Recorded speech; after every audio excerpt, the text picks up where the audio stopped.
Hey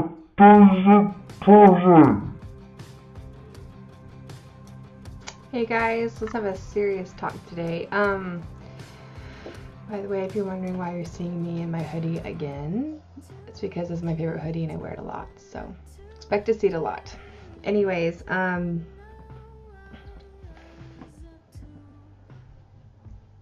want to talk about divorcing an addict, having been married for 3 years, at 18.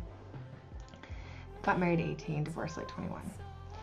And being with an alcoholic when you're 23, 24 for 5 years. And then unknowingly marrying another addict. So before, when I was 20 something. Hi, City. Hello? Hello? Yeah? And, like, okay, so like 30 minutes, an hour? Okay. I'll leave in 25 minutes then.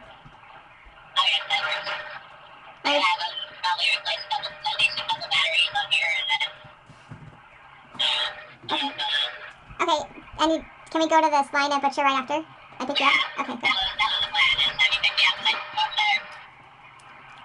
Sweet. Okay, sounds good. I love you. Bye.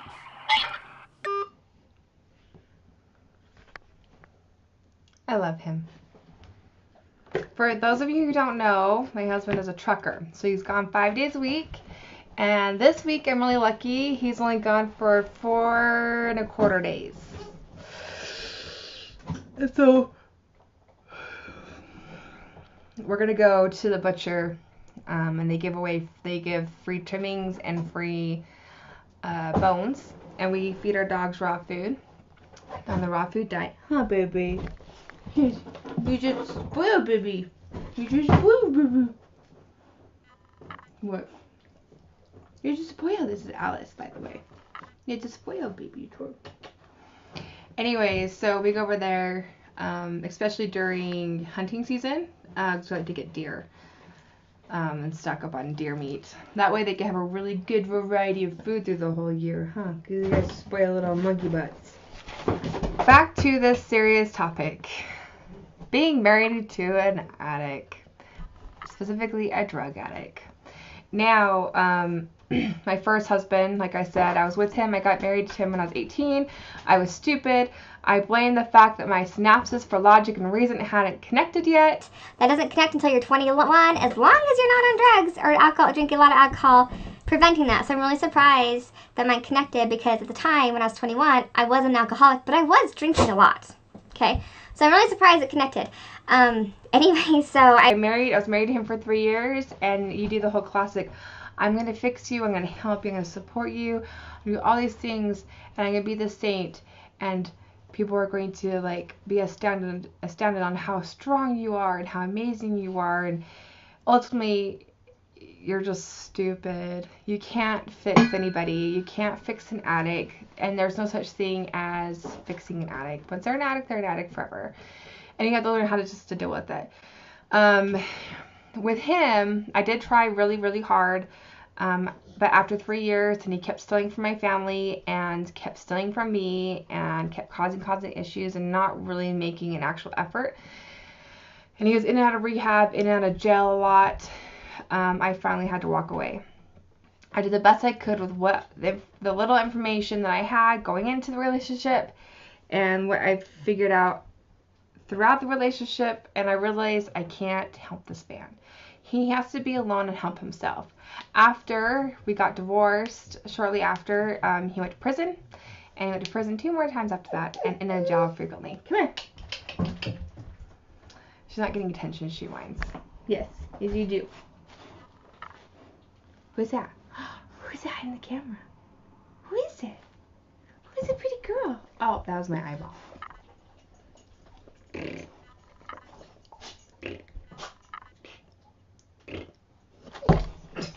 What is happening? Hi. Anyway, so I think she might need to go potty. We're back. I'm back. Okay, anyway, so I tried really hard. Well, then, like 3 years later, about 3 years later, I dated this one guy who was really weird, only for like a week. And I met his friend, and his friend was really weird. But after I quit dating his friend, he started being really sweet and kind to me. And it was funny, I even told my mom, I'm like, Mom, if I date this guy, let's call him Harold. Okay, so the first guy, let's name him Evan. Okay, second guy, let's call him Harold.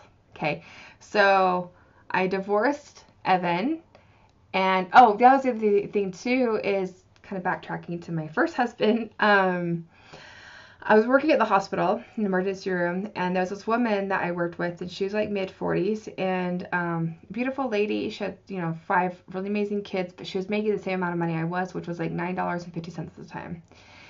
And she was the only one working, and her husband was a pill popper, like my husband was at the time, ex-husband. And we and her were talking about some of our woes and our issues we were having. And I realized, and she was like me, where she wanted to travel. She wanted to do a lot of amazing things in her life, but she never got around to it because she was having to be basically a caretaker for her drug addict husband of like 20-something years, almost 30 years. And I looked at her and I was like, that's going to be me. If I don't step away from that's what's going to happen. And a whole bunch of things just kept hitting me in the face with it, and just he kept doing stuff over and over again, and finally I was like, okay, I'm walking away. And I was able to get divorced in a month, and it was really great. And it was hard because I loved him dearly, because when he wasn't on drugs, which was not very often, but when he was sober, he was an amazing person, and he was kind and caring. He was a really good cook, and give me massages, and he was very, very sweet, and he was everything expected from a husband. But he wasn't sober very often. When he wasn't sober, he was abusive, he was mean, he was terrible, he was a liar, lazy, and I was working like 70 to 90 hours a week, and I'd come home, my house would be absolutely filthy, and he'd be on the couch eating Skittles, drinking Mountain Dew, and reading a book every day. But I felt I could fix him. I felt that I could help him. The thing is, you can't. Now, instead of continuing the relationship and end up like my friend, I chose to end it. Because I can't fix somebody that doesn't want it. I can't fix anybody, period. You can't fix people. And if you are struggling with someone who's an addict, I am so sorry. I truly am, because I understand your trouble and your pain. I couldn't imagine being a parent. And if I hope I'm not, but if I'm ever a parent and my child's a drug addict, it's going to kill me, because it's hard. And it's hard not to run away. My ex-husband and I ran away, but I had to run away from me because I became a skeleton of a person. And I learned that I was an enabler and I was a codependent. And if you know what those are, basically codependent is where you depend on other people for validation. You depend on people for everything that you are.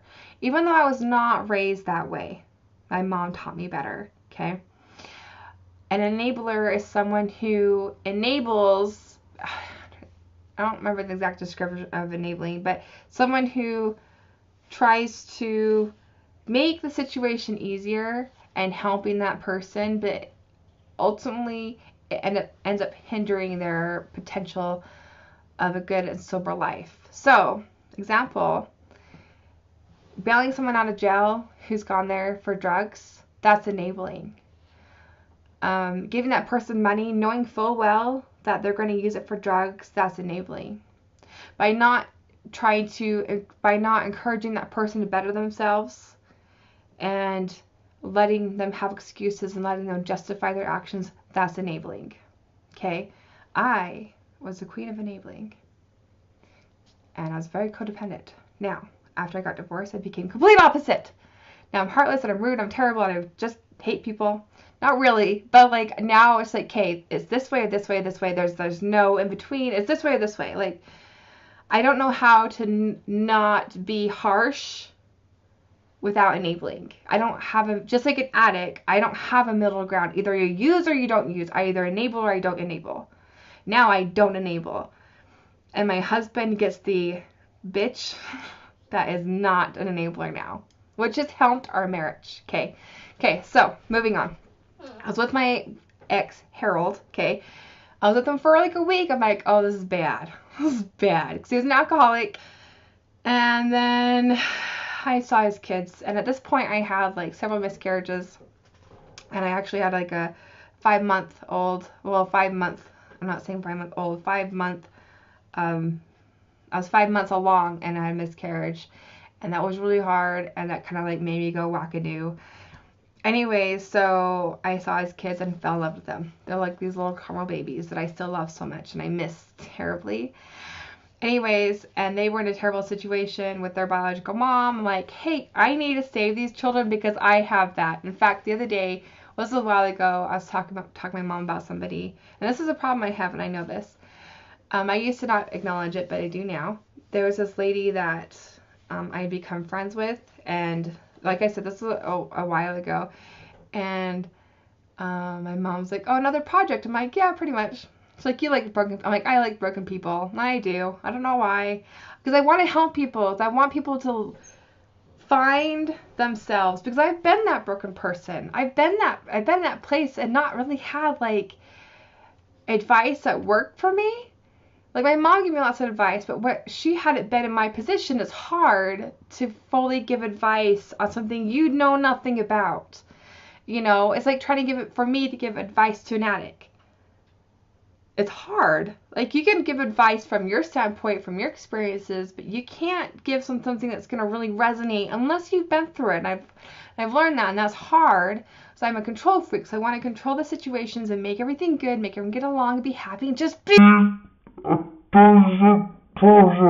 It's hard. Okay, it's really hard. Okay. Backtracking. So I met these kids and fell in love with them, and we were able to get them out of a terrible situation, went through DCFS, went through all the home checks, got them to be functioning and normal and happy and healthy, and therapy and all the beautiful things and all the tears and tearing my hair out and crying and just going through all the hell, but amazing hell. But their father was awful.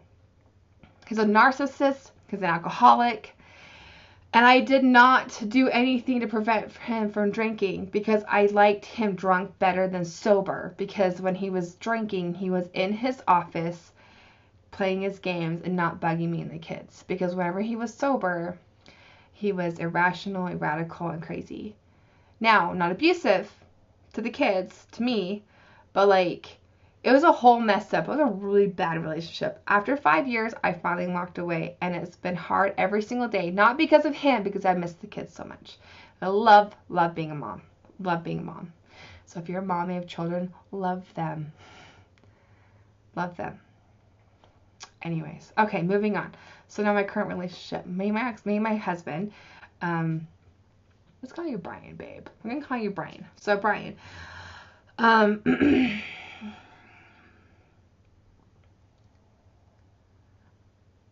When we dated back when I was in junior high, and I was like 13, 14, and I fell in love with him, and he was so cute. He still is really cute. And he broke up with me because he was a pothead, and I was a crazy bipolar person. And I don't remember the exact fight, but I was doing something he didn't want me to do. I wasn't listening to him, and so he broke up with me because I wasn't listening to him. Now, mind you, I still don't listen to him, but we're still married. I remember one time, it's like, you never listened to me. You knew this, like, decades and decades ago. Why do you think it would change? Now I actually don't listen to you with a purpose. Just saying. Anyway, so,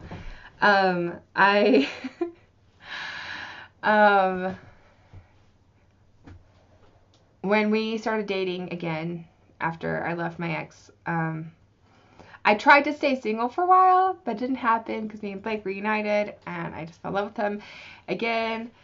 And we've been secretly stalking each other on social media for a long time, and so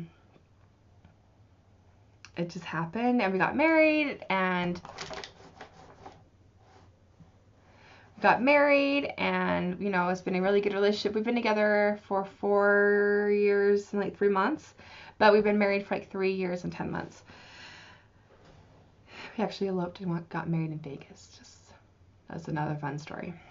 Anyway, so when we got married, when we started dating, I'm like, hey, here's all of my crap. Here's everything about me.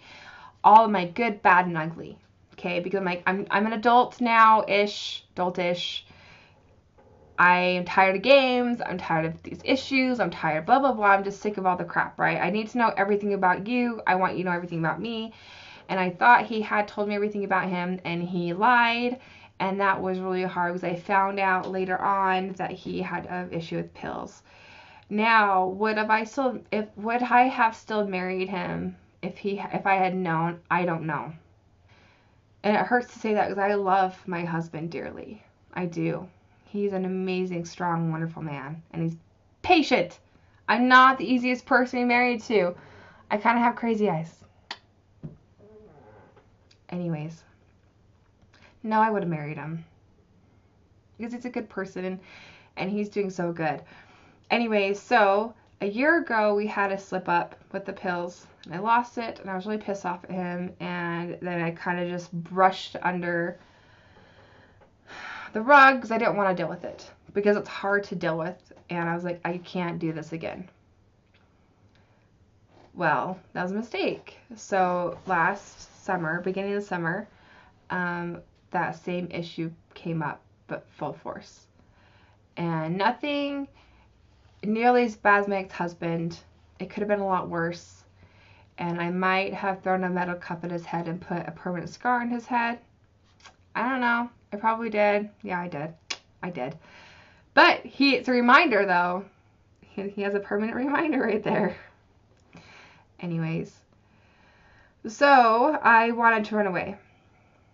I wanted to get divorced. I want to be done. Because I couldn't deal with that pain anymore. But I didn't want to get divorced. I didn't want to run away. I wanted to make it work with him because I love him so much. And I started watching these. At the perfect timing, I started watching Tiffany with Juggling the Jenkins. Love her. And she opened up my entire world. She has taught me that there's life after addiction. And she's taught me that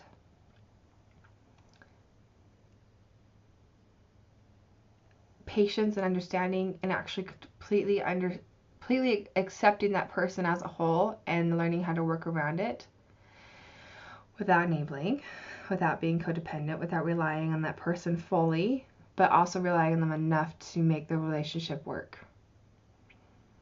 And it's hard. It's really hard.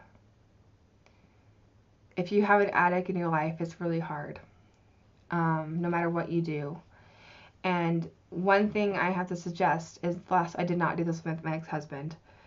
I am taking an active role to understand addiction to the best I can. Now, I do have an addiction to nicotine. I haven't smoked a cigarette for 4 months, so I'm really proud of myself, but I do use Me-Pod e-cig type thing with the salt nic stuff. So I do understand that addiction, and that addiction's hard.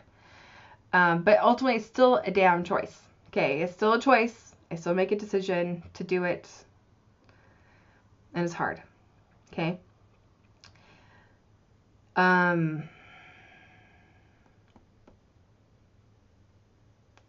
So one thing I suggest is to go get the big book and read it together. You know, have support them and go to AA meetings. You don't have to go in with them. Just sit in the car if you want to, or just send them off. You know, he likes me sitting in the car, and I don't mind sitting in the car. I usually have something to do, like crochet or play my phone or something. It's only an hour. You know, just let them know that you're there to support them, and also set up guidelines, set up rules. You know, like if you do this, this happens. You do this happens, and actually follow through with it. You know, if he's honest with me, it's not so bad. If he lies to me and I catch him, then it gets bad. Divorce is off the table. unless it gets to a certain point where it's not manageable anymore. If he's not really trying, if jail starts coming to play and rehab comes to play, then I can't do that. I can't do that again. And I know myself and I can't do it. That's where he's to the point where he has to learn to do this on his own. Now, the thing is, I'm not worried about that. So my husband's strong and he's smart and he knows better, and, I know he can do this, and he's been sober for quite a few months now. And I'm really proud of him for this. So the whole point of me making this video is to show you the difference between then and now, and what you can do and what not to do. So what not to do is not to ignore it, but don't enable it. What you can do is be supportive, but not enabling. Really dive deep into learning about addiction and learn the psychology behind it. It's one thing I figured out with addicts is they are some of the most kind, intelligent, sweet people in the entire world, but what happens is they get so bombarded with things that they can't handle reality anymore, so they have to cover it up.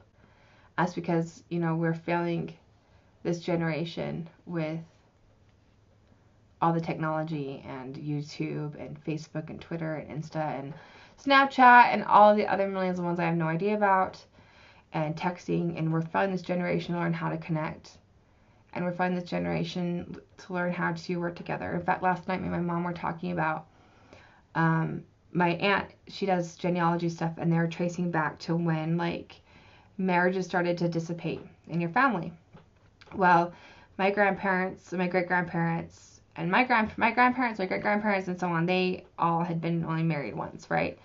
And then my mom's my mom's siblings and her, she's been divorced. My aunt has been divorced. And my other aunt had been divorced twice. And then my uncle had been divorced, and he's on his third marriage. And then that's the four of them. Yeah, four. I think four. That's number four. That's four. And then me, I've had 3 husbands before 30. My brother, on the other hand, but he doesn't have a lot of technology and social media in his life. He's very old school farm boy, and he's only been married once. And me, I've had a lot of social media and a lot of technology in my life, and that constant need of a validation and all those different things, and it's hard to pull away from. And especially where now I'm disabled, I don't have a social life. I can't leave the house a lot. I can't drive a lot anymore. So this is my life now. But I know how to communicate, though. I communicate with my mom and my friends. I actually communicate with them when they're over. I'm not on my phone. We're not on our phone. We're adults. We have conversations. We do things together without our phones, So it is possible to have a happy medium, and I think I found it. Anyways, my mom pointed out the fact that, she feels that relationships and communication had started generating when we started getting air conditioners. I know, it's funny, right? Air conditioners have been the downfall of relationships and communication. And the reason why that is because during the summer it gets so hot, people couldn't be in their house. So they go sit on their porch, and they go convene and communicate with their friends. They used to get in their cars and go down to the park and watch movies on screens, or go into the park and sit in their cars and talk to everybody and have a community and develop an actual physical community, not a group, not a YouTube channel, not a Facebook channel, but people you can physically touch and have a conversation, and not looking in a little eye hole of a camera. And once air conditioning came into play, people didn't need to leave their home anymore to be comfortable, because their house was now cooler than the outside. The outside, where they used to live, is now uncomfortable. And then television came into play, and then TV dinners and TV trays, and people quit having dinner around the table and with their families. And this is before the phone, before cell phones. There's lots of mid-century pictures in the 1900s where you see in the 50s, everyone's sitting at the front of the TV watching TV, and people would have a TV tray, which is literally a little TV on a tray, a family member put on the table, and people are sitting across and talking to each other and actually having conversations or watching the television. you know? And that's when people started losing communication and like all the having communities and developing that type of social aspect. And then the drugs came into play.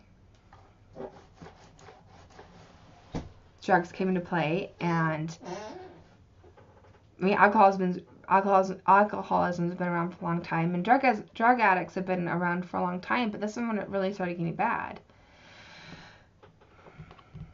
You know, and then divorces started happening. They became more frequent. You know, and women had the ability to walk away from abusive men, and that was a beautiful thing. But at the same time, though, families were getting torn apart, and there's like whole millions of things and things and things and things and things. And now we have the highest rate of drug addicts ever. You know, it's like, why is that? This is why. Us being on here is why. You know, oh, I feel like the only way I can communicate and develop a relationship with somebody is online. No, you can do that anytime. Go to Walmart and meet somebody. You know, go to a local church, meet somebody. Go down the street, go to your neighbor, go meet somebody, go communicate with somebody. You know, it's possible. People feel so alone in this world, and that's one thing I know, and that's why I'm doing these videos now, is because I don't want people to feel alone, and I don't want people to think that, you know, they're the only ones they're the only ones like this woman. If a woman has PCOS and she's had more than 10 miscarriages, I've had 13. I know I'm not the only person that had 13 or more miscarriages. You know, and so when it comes to drug addicts, we need to start opening up and listening to them, not enabling them. And it's a hard, fine line between helping and enabling. And you have to find out what works for you. And it's hard to find that. I will not deny that at all. Anyways. The other thing, too, is kind of getting back on the technology thing. You know, everyone's like this all the time now. That's all they do. Da-da-da-da-da-da. That's it.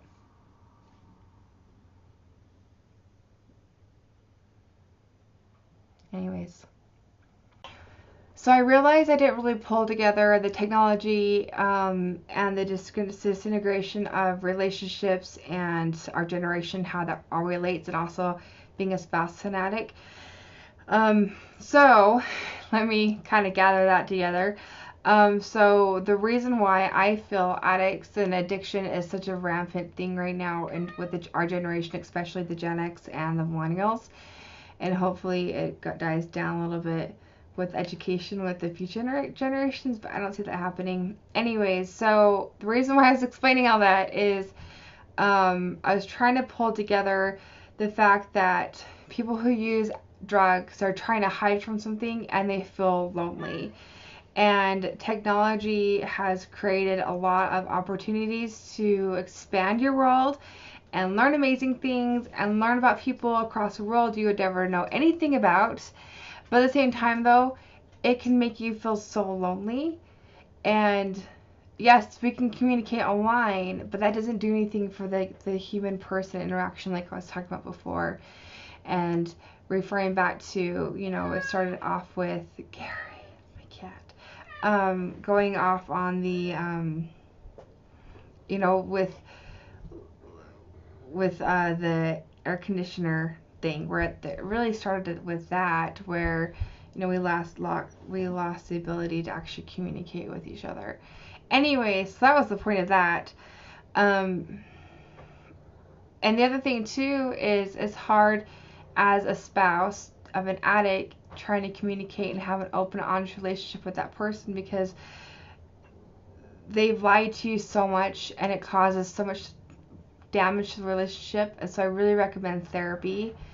Me and my husband, we're going to be going to therapy soon and working through our things, because I don't know if he wasn't taught communication or if he lost the ability to communicate during his addiction, because that's a big part of it. Is addicts, they lose their ability to communicate, and not because they're dumb or anything, just because lose the need to.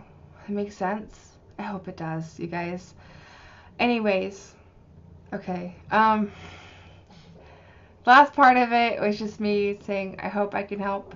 And I really do. The whole reason why I'm doing these videos, especially about being a spouse of an addict, is it's really lonely and it's really hard. And I wish there was some kind of like aha advice I could give. But there isn't such thing as an aha advice. You know, it's every situation is so different. Every marriage in general is so different. Everything is so different. It's so hard with everybody. You know, the things I'm doing with my current husband are things I could have never done with my other husbands. You know, I hate saying husbands. That's such a horrible thing, but it's just true. You know.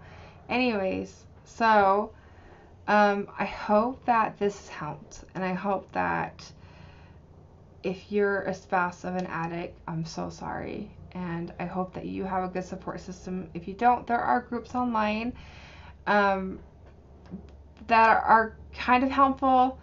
I didn't really find a lot of help in them. It's a good place to go vent. So like if you're just really angry and you just need to, you know, get really angry about something, it's a good place to go to. Just like I am really pissed off and I need to vent something and I don't have anybody I can really tell, like without having to censor myself, without having to like explain myself. I just need someone that completely understands.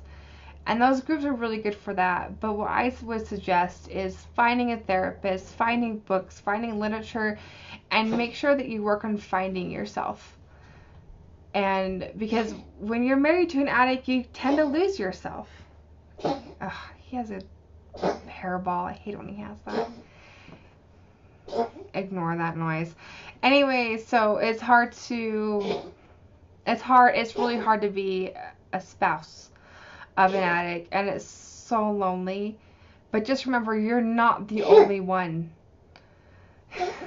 Gary, you're ruining this. You're not the only one out there, and there are so many people out there to be supportive. And you just gotta allow and open it. And there's groups. I go to a group. This is within my religion. It's the Church of Jesus Christ of Latter-day Saints. We have a support group that I go to, and that really, really helps when I'm really just struggling. You know, I go to it, and I know that Alcoholics Anonymous has like a Nar-Anon, which is a support group for an Al-Anon, which is Nar-Anon is a support group for drug addicts, and then Al-Anon is a support group for not drug addicts, people who are affected by drugs. Okay, let me rephrase that. People who are affected by drug addicts, okay, and then Al-Anon is people who are affected by alcohol.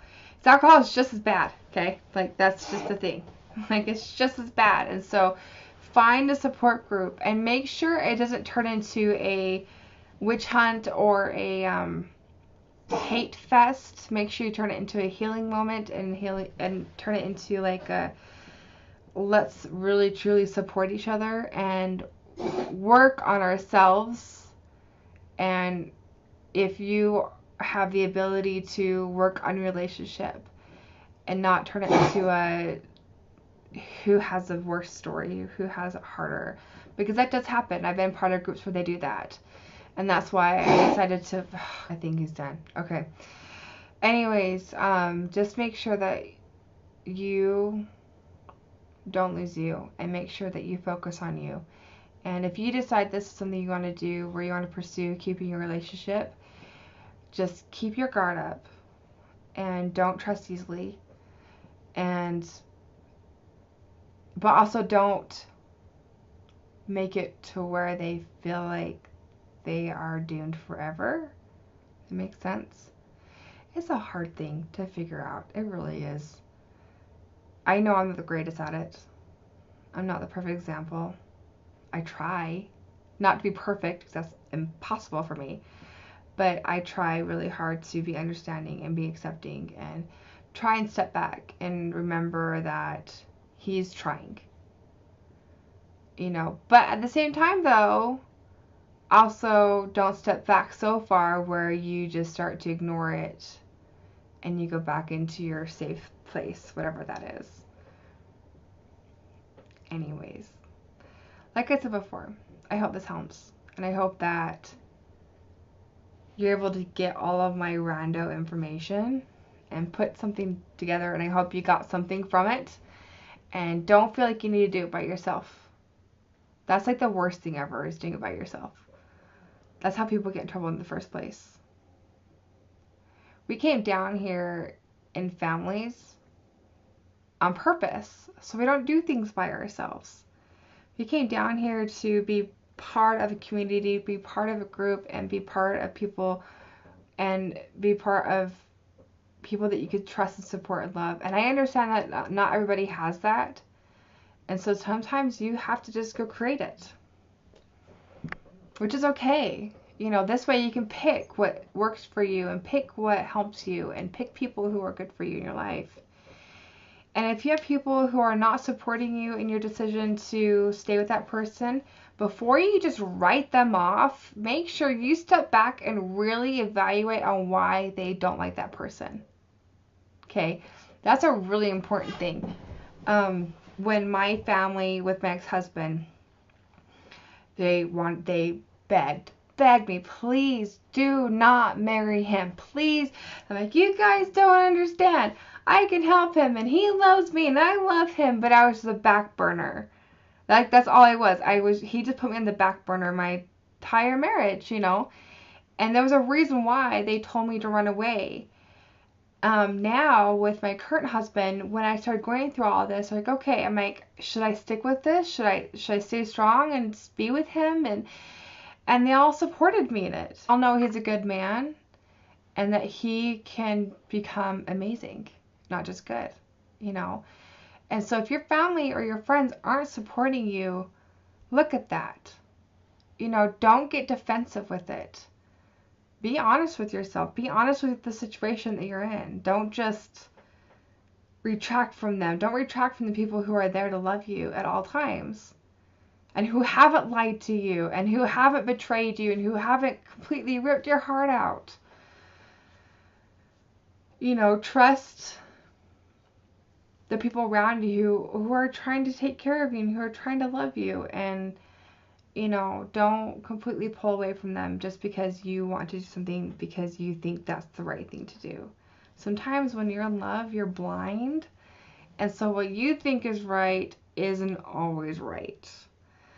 I see things online, like after I watched General Conference yesterday, and after General Conference, they went into this family. This husband was dealing with addiction, and he was using heroin, and they had a little boy, and he was in rehab, and, you know, he's like, I'm sober and I'm doing so good. Da, da, da, da. You know, the whole like rehab, you know, high floaty. They're super excited for life, which is fantastic, you know, which is really great. And then I saw his wife, and she's a beautiful woman, and their baby is so beautiful. And she's like, I just don't want addiction in his life, in my son's life, you know. And so I'm like, oh, please don't stay with him then. You know, if you don't want that in your son's life, then don't allow that to be in his life. You know, even though I don't know the story, I could be completely judging. I could be completely wrong. You know, who am I to say that they won't work? But usually I'm right. Now that I've seen the good, bad, and ugly, and I've been able to step outside of my little halo bubble on things, my little rose-colored glasses on stuff,